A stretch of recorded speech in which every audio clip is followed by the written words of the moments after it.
Tem a palavra, Vossa Excelência. Senador Tomás Correia, como ele bem frisou e eu também já havia dito, o senador Waldir Halpes tirou uma licença prevista no nosso regulamento para se dedicar à campanha política nesse período, já que ele é presidente de um partido e assume legalmente o seu suplente, que é uma pessoa de uma vida ilibada dentro do Ministério Público e de outros cargos que ocupou. É uma honra muito grande para mim falar nesse momento sobre a sua presidência, principalmente tratando-se também de um senador da Amazônia. Eu quero cumprimentar o grão-mestre do Grande Oriente do Brasil, irmão Marcos José da Silva, e dizer da felicidade de vê-lo aqui já tranquilo, depois de ter passado um pequeno susto. Quero cumprimentar o grão-mestre do Grande Oriente do Distrito Federal, que é o nosso anfitrião, o irmão Lucas Galdeano, o grão-mestre da Grande Loja também do Distrito Federal, o irmão Juvenal, que neste momento representa também a Confederação da Maçonaria Simbólica do Brasil, que congrega todas as grandes lojas deste país.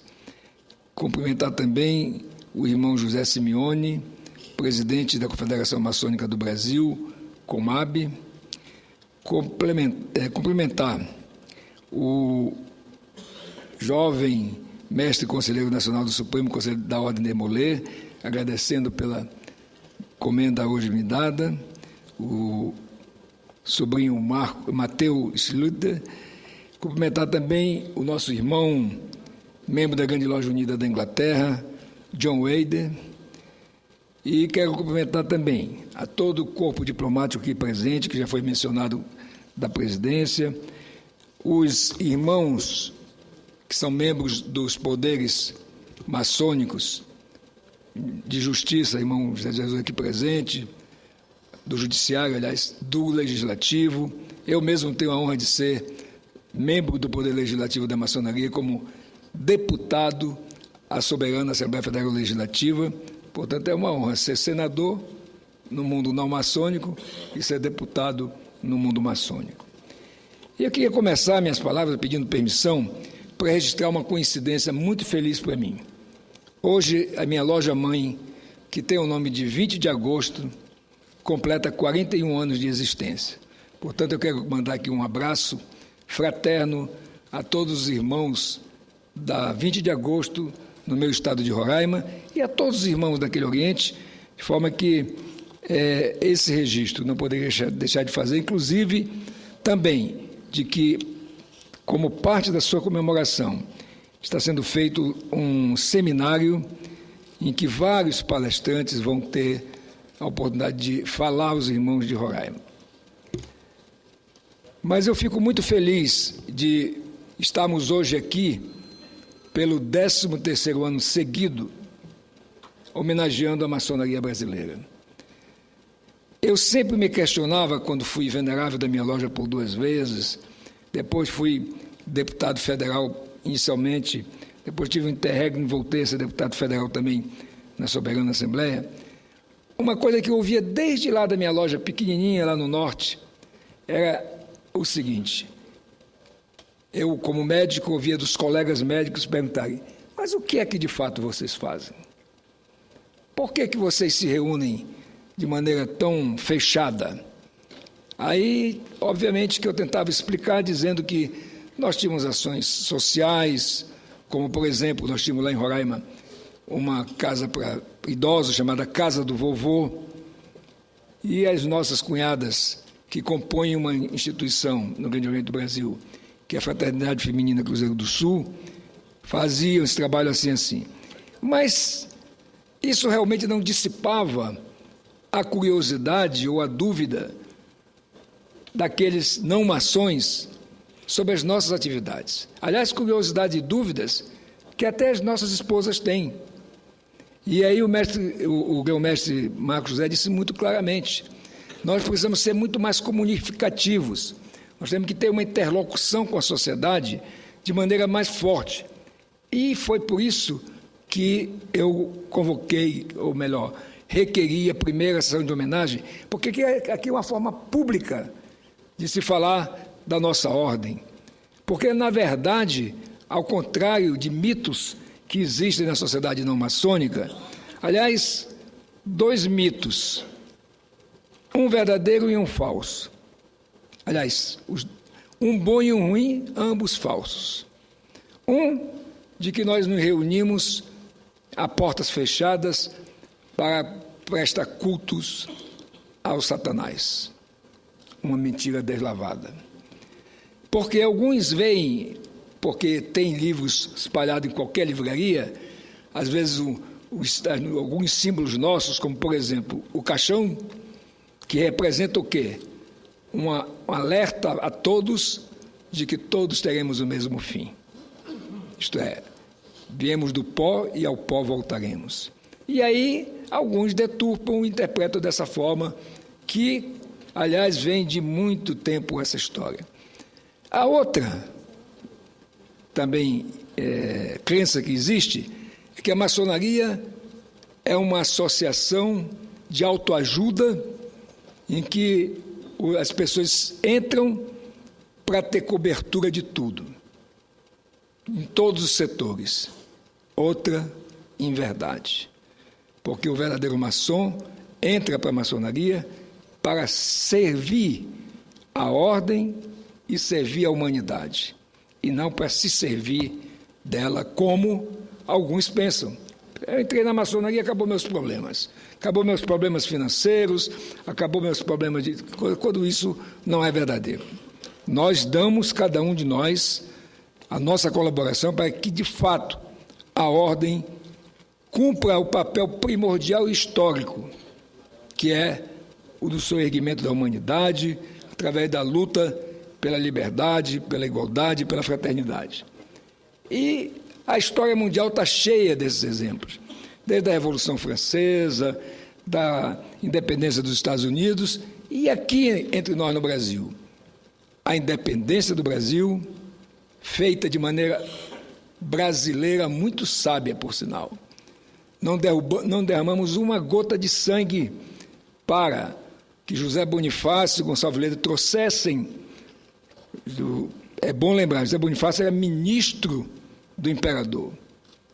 Ele e outros convenceram o imperador a vir ser maçom, elegeram no grão-mestre do Grande Oriente do Brasil e, como foi dito, se não estou enganado, pelo presidente da Comab, no dia 20 de agosto, dentro de uma loja maçônica, se acertou a independência do Brasil, que somente algumas semanas depois foi tornado público pelo famoso grito do Ipiranga, pelo então grão-mestre Dom Pedro I. Da mesma forma, fizemos um trabalho maçônico, fraterno, persistente, justamente em busca da liberdade e da igualdade, ao trabalhar e conseguir a abolição da escravatura. Muita gente pensa que o gesto da abolição da escravatura foi um ato de benemerência da princesa Isabel. E ainda bem que foi uma mulher que assinou o decreto. Mas, na verdade, foi um trabalho adredemente feito pelos maçons, começando, inclusive, por aqueles que já estavam na maçonaria darem liberdade aos seus escravos. E aqueles que queriam entrar para a maçonaria só poderiam fazê-lo se libertassem os seus escravos. E foi nesse trabalho, inclusive, no parlamento, onde se destacaram inúmeros maçons negros, que lutamos e conseguimos a independência, a abolição da escravatura. Depois, a corte, inicialmente exercida pelo imperador Dom Pedro I, depois pelo Dom Pedro II, se mostrou, digamos assim, distante da realidade do ideal que nós buscávamos de igualdade, todos sermos iguais. Então, o exemplo dos Estados Unidos, de uma república, inspirou os maçons ilustres daquela época, à frente o grão-mestre Marechal Deodoro da Fonseca, que proclamou a república junto com um grupo de irmãos. Muito bem, fatos incontestáveis, por qualquer historiador, por qualquer estudioso. Mas, no entanto, se nós olharmos de lá para cá, nós temos feito bons trabalhos, é verdade. Temos muitas lojas que são exemplos de trabalho bem feito, através de manutenção de creches, de manutenção de asilos para idosos, até lojas ou orientes que mantêm hospitais, que mantêm fundações para formação profissional de jovens pobres, mas, como disse o soberano grão-mestre, nós temos muito mais força para fazer muito mais. Nós somos uma instituição, e se somarmos as três, somos uma instituição que tem o melhor capital humano, porque nós temos entre nós advogados, médicos, economistas, professores e também pessoas simples. Isso demonstra exatamente a possibilidade do capital humano que nós temos. Ora, se lá atrás, nesses feitos que eu citei, quando a comunicação era feita a cavalo, as pessoas tinham que se deslocar a cavalo para levar uma mensagem de um lugar para outro, imagine agora, em pleno século XXI, com esse capital humano que nós temos, com a rede física de lojas por esse Brasil afora, que nenhuma outra instituição tem, e mais ainda, uma instituição que é uma organização de fato não governamental, porque nós não vivemos às custas de verbas do governo. Se nós soubéssemos agir, ou agir melhor no que tange a fazer de fato um movimento coordenado nacional, nós poderíamos alcançar vários projetos condizentes com a nossa capacidade, tanto intelectual, como de disposição, como de rede física. Imaginem se todas as lojas do Brasil, em determinado horário, porque dificilmente nos reunimos de manhã e à tarde, pudessem colocar os seus prédios, os seus templos à disposição de escolas. E por que nós mesmos não termos uma rede de ensino? Porque nós mesmos não temos. Se várias outras instituições têm, como é o caso da Igreja Luterana, da Igreja Católica, da Igreja Adventista, várias outras instituições têm. Capital humano nós temos. E fazer isso nós conseguiríamos, inclusive, em parceria com o governo federal, com os governos estaduais e com os governos municipais. Uma outra coisa importante para nós pensarmos em agirmos externamente é justamente nos comunicar com a sociedade. É justamente o que nós estamos fazendo hoje aqui pela 13ª vez, o 13º ano, é dizer para a sociedade que nós fazemos, de fato, somente o bem. Nós não temos nada a esconder de ninguém. Aí, mas por que se reúnem tão fechados? Apenas por uma tradição, apenas por uma questão que vem lá das eras remotas, quando nós fomos perseguidos e íamos para a fogueira da Inquisição, como foi o caso do patrono da Ordem de Demolay, nós tínhamos que nos esconder mesmo. E aí, para nos identificar, nós tínhamos sinais, toques e palavras. Agora, a doutrina que nós pregamos e que nós praticamos, ela está disponível em todas as livrarias, escritas por irmãos maçons, por pessoas, historiadores não maçônicos, que mostram claramente, no mundo todo, do que nós fizemos e que somos capazes de fazer. Então, nesse particular, eu defendo que nós precisamos ter urgentemente uma rádio e uma televisão de âmbito nacional. É impossível? Não. Vou repetir de novo. A Igreja Católica deve ter umas 5, Rede Vida e tantas outras, Canção Nova, que estão aí funcionando. Rádios.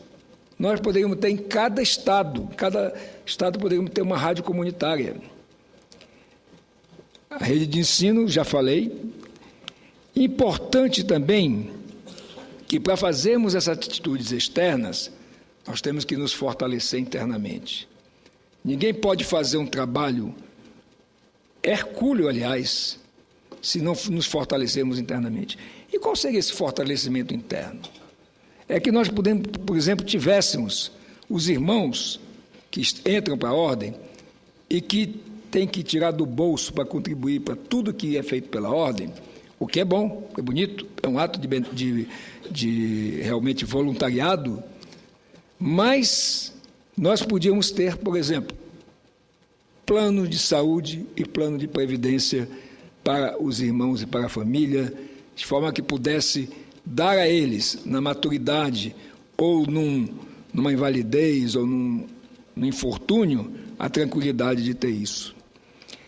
Da mesma forma, se nós fizéssemos uma rede nacional de ensino, implantássemos uma televisão, uma rádio, nós teríamos condições, inclusive, de gerar empregos para os próprios irmãos. E também contratar pessoas especializadas naquela questão. O que eu acho muito importante é que nós, além de celebrarmos, e devemos continuar celebrando, o nosso passado, nós possamos nos sintonizar com o século XXI. Um século da comunicação global. Um século em que nós precisamos, de fato, ser, como se usa muito a palavra, transparentes. E porque nós não temos realmente o que esconder. Mas ainda existem sinais, toques e palavras. Sim, existem também por uma tradição. Mas existem também por necessidade. Porque se eu, por exemplo, que não sei um ideograma em japonês, chegar no Japão e fizer um sinal, der um toque ou dizer uma palavra, eu vou ser identificado e, portanto, ter condições de interagir com os irmãos daquele país ou de qualquer outro.